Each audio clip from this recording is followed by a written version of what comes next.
श्री गुरु चरण कमलेभ्यो नमः। सभी सनातन प्रेमियों को दंडवत प्रणाम। माघ का महीना आरंभ हो गया है और माघ का महीना लगते ही प्रयागराज के अंदर लाखों की तादाद में टेंट लग चुके हैं, लाखों पांडाल बन चुके हैं और भक्ति वहाँ पर अपनी तरुण अवस्था को प्राप्त हो करके इस एक महीने तक विहार करेगी।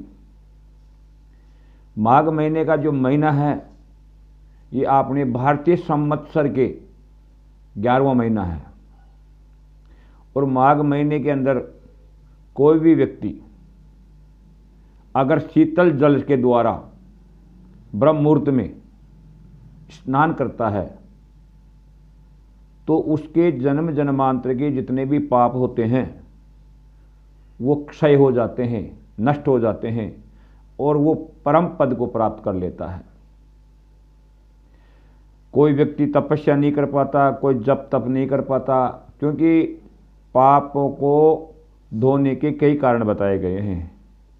भक्ति के द्वारा, तपस्या के द्वारा, यज्ञ होम आदि के द्वारा, दान पुण्य के द्वारा, लेकिन ये सब चीज़ जितने भी है इनमें प्रत्येक व्यक्ति समर्थ नहीं होता है करने के लिए।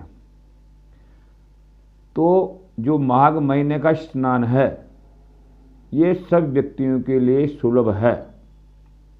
अब सुलभ कैसे है? क्या प्रत्येक व्यक्ति माघ के महीने में प्रयागराज जा सकता है, जाकर के स्नान करने में समर्थ हैं? ऐसा नहीं है। जिस व्यक्ति को भगवान ने इतनी सामर्थ्य दी है कि वो एक महीने तक वहाँ रह करके सुबह ब्रह्म मुहूर्त में अगर गंगा नदी का जो संगम तट है, गंगा यमुना सरस्वती का, वहाँ पर वो डुबकी लगाता है तो वो बहुत बड़ा महत्व बन जाता है उसका। क्योंकि कहा गया है वर्ते दाने तपोभिश्च न तथा प्रियते हरि माघ मज्जन मात्रेण यथा प्रीणाति केशवः। तात्पर्य है कि व्रत, दान, तप आदि क्रियाओं के द्वारा तो भगवान प्रसन्न होते ही हैं, अथवा इन क्रियाओं के द्वारा भगवान प्रसन्न होवे या नहीं होवे ये संदेह के दायरे में है। लेकिन माघ महीने के अंदर, जो कि पौष की पूर्णिमा से लेकर के माघ मास की पूर्णिमा तक ये स्नान रहेंगे।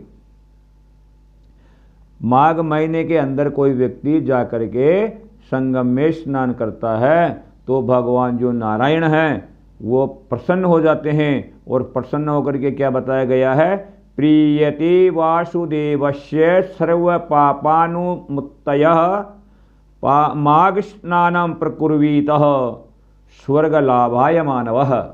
यानी भगवान प्रसन्न होकर के ऐसे व्यक्ति को स्वर्ग प्रदान कर देते हैं और उसके समस्त पापों को मिटा देते हैं, धो डालते हैं, ऐसा लिखा गया है। साथ ही एक बहुत बड़ा और बहुत आसान